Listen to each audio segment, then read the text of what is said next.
সীমা pulao channel থেকে সবাইকে welcome জানিয়ে শুরু করছি আজকের রেসিপি। আজ আমি আপনাদেরকে কাঁচা আমের খোসা সহ রোদে দেওয়ার ঝামেলা ছাড়াই আচার তৈরি করে দেখাবো। এই আচারটি খেতে ভীষণ মজার এবং তৈরি করে নেওয়া খুবই সহজ, খুবই অল্প সময়ের মধ্যে তৈরি করা যায়। আর হ্যাঁ বন্ধুরা, বাজারে এখন কাঁচা আমের মৌসুম চলছে, আর সেই কাঁচা আম দিয়ে পারফেক্ট আচার তৈরি করে আজকে দেখাবো। রেসিপিটি ভালো লাগলে আমার চ্যানেলটি সাবস্ক্রাইব করবেন এবং বেল বাটনটি অন করে রাখবেন আমার পরবর্তী ভিডিও নোটিফিকেশন সবার আগে পাওয়ার জন্য। তো চলুন বন্ধুরা, শুরু করা যাক। আমি এখানে আম নিয়েছি। তো বন্ধুরা দেখুন, আমি এখানে কাঁচা আম নিয়েছি। আমগুলো আমি কিন্তু ধুয়ে পরিষ্কার করে কেটে নেব, ছোট ছোট করে পিস করে নিয়েছি। দেখুন বন্ধুরা, এবার আমি সেই পিসের ভিতরে আমি কিন্তু হালকা কেটে নিয়েছি, অল্প করে দেখা যায়, এতে করে মশলাটা ভিতরে যায়, খেতে দারুণ লাগে আর কি, লবণগুলোও ভিতরে যায়। তো এরকম করে আর কি কেটে নিয়েছি। এবার আমি এখানে একটা প্যান বসিয়ে দেব, জল দিয়ে আমি লবণ দিয়ে দেব। লবণ দিয়ে দেখুন কেটে রাখা আমগুলো দিয়ে দেব। আর আমটা কিন্তু আমি 2 মিনিটের মতো এখানে দিব। আমি কিন্তু সেদ্ধ করার জন্য দিচ্ছি না, জাস্ট আমে যে কষটা থাকে এরকম করে নিলে দেখা যায় কষটা বেরিয়ে যাবে। দেখুন আমি 2 মিনিট পরেই কিন্তু একটা ছেঁকনি দিয়ে তুলে নেব। আর এই আমগুলো আমি বাতাসে রেখে দেব, ফ্যানের বাতাসে আমি 20 মিনিট কি আধা ঘন্টার মতো রেখে দিয়েছি। তো যাই হোক, এই পাশে আমি পাঁচফোড়ন নিয়েছি, পাঁচফোড়নগুলো আমি ভেজে গুঁড়া করে নিয়েছি। আর প্যান বসিয়ে দিয়েছি। এখানে আচার করতে হলে মাস্ট যেটা লাগবে সেটা হচ্ছে সরিষার তেল। সরিষার তেল দিয়ে আমি এখানে তেজপাতা, শুকনা মরিচ, গোটা পাঁচফোড়ন দিয়েছি। এবার এখানে আমি আদা রসুন বাটা 1 চামচের মতো, আর যেটা লাগবে সেটা হচ্ছে এখানে সরিষা বেটে নিয়েছি। অবশ্যই এখানে আচার করতে গেলে সরিষা বাটাটা দেওয়ার চেষ্টা করবেন। সরিষা বাটাটা না দিলে কিন্তু সেই ফ্লেভারটা, আচারের ফ্লেভারটা পাবেন না বা সেই টেস্টটা আসবে না। তো অবশ্যই আপনাকে এখানে সরিষা বেটে দিতে হবে।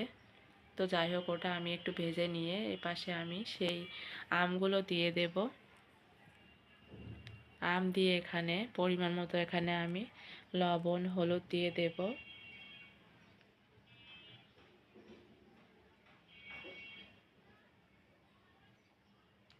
আপনারা চাইলে কিন্তু এই আমগুলো রোদেও শুকাতে পারতেন।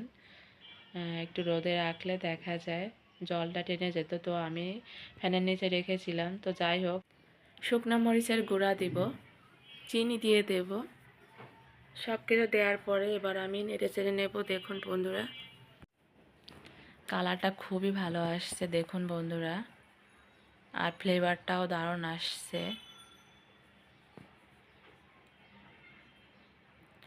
তো আপনারা কিন্তু বছর ধরে কিন্তু সংগ্রহ করতে পারেন। আর হ্যাঁ বন্ধুরা, আমি এখানে ভিনেগার দিয়ে দেব। তো অবশ্যই চেষ্টা করবেন ভিনেগারটা অ্যাড করতে, তাহলে কিন্তু দেখা যায় আপনি বাইরে ফ্রিজে না রেখে বাইরেও রাখতে পারেন। এতে কিন্তু কোনো সমস্যা হবে না, নষ্ট হবে না বা কোনো পোকা টোকা পড়বে না, এরকম একটি ব্যাপার আর কি। তো অবশ্যই ভিনেগারটা দেওয়ার চেষ্টা করবেন। তো যাই হোক, আমি নেড়েচেড়ে আবার দেখুন এখানে সে পাঁচ ফোড়নের যে ভেজে রেখেছিলাম, যে গুঁড়া করে রেখেছিলাম, এটা দিয়ে দেব। তো আমি একদম 90% আর কি হয়ে গেছে, আমি কিন্তু তখনই দিয়েছি। আর হ্যাঁ বন্ধুরা, আপনারা দেখেই বুঝতে পারছেন এটির কালার কত সুন্দর আসছে। দেখেই কিন্তু জল চলে আসবে, একদম লোভনীয় একটি রেসিপি। আপনারা কতটা বুঝতে পারছেন তা জানি না। তো এটি কিন্তু বছর ধরেই কিন্তু সংগ্রহ করতে পারবেন। আর হ্যাঁ বন্ধুরা, এটা বাইরে রেখে দিলেও কোনো সমস্যা হবে না, কারণ কি আমি এখানে ভিনেগার দিয়েছি। আর এখানে পোকা টোকাও পড়ার কোনো সম্ভাবনা থাকবে না। অনেক সময় দেখা যায় এই গরমে ভিনেগারটা না দিলে নষ্ট হয়ে যাওয়ার সম্ভাবনা থাকে। তো যাই হোক, আমি এখানে একটা প্লেটে আমি নামিয়ে দেখানোর চেষ্টা করছি। তো দেখুন কত সুন্দর লাগছে দেখতে, কালারটাও যা আসছে, এত সুন্দর একটা ফ্লেভার আসছে যেটা আসলে বলে বোঝানো যাবে না।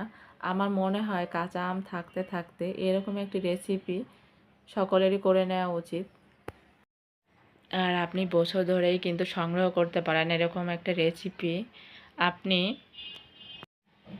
ডাইনিং টেবিলে রেখে দিতে পারেন। আপনার যখন মন চাইবে বা খেতে যখন মন চাইবে না, তখন কিন্তু ভাতের সাথে এরকম করে খেতে পারবেন এই আচারটি দিয়ে। এতে করে দেখা যায় আপনাদের রুচি থাকবে, খেতে অনিচ্ছা হবে না কোনো জিনিসের। আর হ্যাঁ বন্ধুরা, এই আচারটি দেখা যায় কয়েকদিন হয়ে গেলে আরও বেশি ভালো লাগবে খেতে। দেখা যায় আজকে করেছি, আজকের থেকে 1 সপ্তাহ পরে খেতে গেলে দেখা যায় আরও টেস্টি হবে এই আচারটি। আপনার রোদে দেওয়ার ঝামেলা ছাড়াই কিন্তু এটি করে নিতে পারেন এই রেসিপিটি ফলো করে। আর আমার রেসিপিটি যদি ভালো লাগে তাহলে অবশ্যই আপনার ফ্রেন্ড সার্কেল যারা আছে তাদের সাথে অবশ্যই শেয়ার করতে পারেন। আর হ্যাঁ বন্ধুরা, আমার চ্যানেলটি যারা অলরেডি সাবস্ক্রাইব করেছেন তাদেরকে অসংখ্য ধন্যবাদ। আর যারা একদমই নতুন তারা অবশ্যই আমার চ্যানেলটি সাবস্ক্রাইব করে নেবেন এবং বেল বাটনটি অন করে রাখবেন আমার পরবর্তী ভিডিও ও নোটিফিকেশন সবার আগে পাওয়ার জন্য। আর হ্যাঁ বন্ধুরা, আমার এই আমের আচারটি কেমন হয়েছে অবশ্যই আমাকে কমেন্ট করে জানাবেন। আপনাদের একটা কমেন্টের জন্য আমি আসলে সবসময়ের জন্য অপেক্ষা করি। তো আমি আসলে বোঝাতে পারবো না, আপনাদের সাপোর্ট না পেলে আমি কখনো এগিয়ে যেতে পারবো না। তো বন্ধুরা, সবার আমি সাপোর্ট চাই, প্লিজ সবাই আমাকে সাপোর্ট করবেন। তো ভালো